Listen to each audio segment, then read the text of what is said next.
যদি তারা কোনো কেন্দ্র সম্পর্কে তাৎক্ষণিক কোনো বিশৃঙ্খলা বা অরাজকতা পরিস্থিতি তৈরি হয়, তিনি এই অর্থাৎ ইমার্জেন্সি বাটনটা 3 বার পুশ করলে সাথে সাথে আমরা ডিসপ্লেটা শুরু করে দেয়। এই সাকিব কোথায় আছো? ডিসপ্লেটা শুরু করে আমাদের সাথে শুরু করো। আমরা সাথে সাথে সেখানে ওই এটা গুগল পেজটা অন করো। আমি একটা আমরা প্র্যাকটিক্যালি দেখাচ্ছি। এখানে অন করো। আমরা সাথে সাথে আমরা সেটা জানতে পারবো এবং আমরা ইয়ের মাধ্যমে আমাদের এই গুগল ম্যাপের মাধ্যমে সেটা আমরা জানবো। দুইভাবে আমরা জ্ঞাত হই, সেখানে দ্রুততম সময় আমরা সেখানে আরো অধিক সংখ্যক টুল দিয়ে সেখানে এটাকে কুইক রেসপন্স করে ব্যবস্থা নেব। আপনাদের স্ট্রাইকিং ফোর্স থাকবে না? জি, আপনারা জানেন, একটু আমরা আপনাদেরকে একটু ইয়ে করতেছি।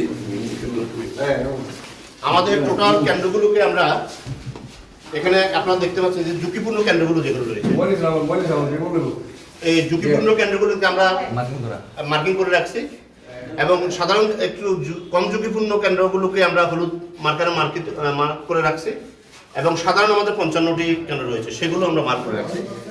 এগুলো প্রত্যেকটা কেন্দ্রের জন্য আমরা নাম্বারিং এবং কেন্দ্রের নাম সহ আমরা প্রতিটা ইউনিয়ন আলাদা করে এখানে ডিসপ্লে করে রেখেছি।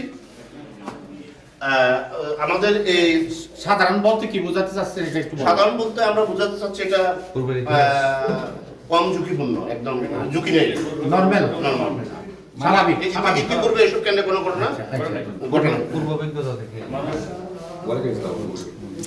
আরেকটু আপনাদেরকে একটু কষ্ট দিব, একটু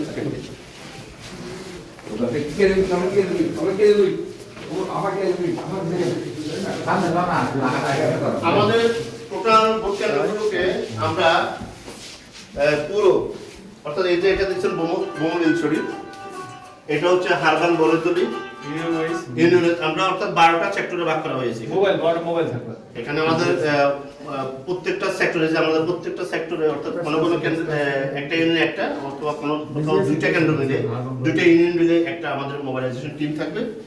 এছাড়াও আমাদের এখানে একটা সেন্ট্রাল কমান্ড অফিস থাকবে আপনাদের উপজেলাতে, সেখানে আমাদের স্যাররাও থাকবেন এবং স্যারদের উপস্থিতিতে কোথাও কোনো ঘটনা ঘটলে যৌথ বাহিনীর মাধ্যমে তাৎক্ষণিকভাবে সেখানে সিদ্ধান্ত আসবে। এই সিদ্ধান্তের আলোকে আমরা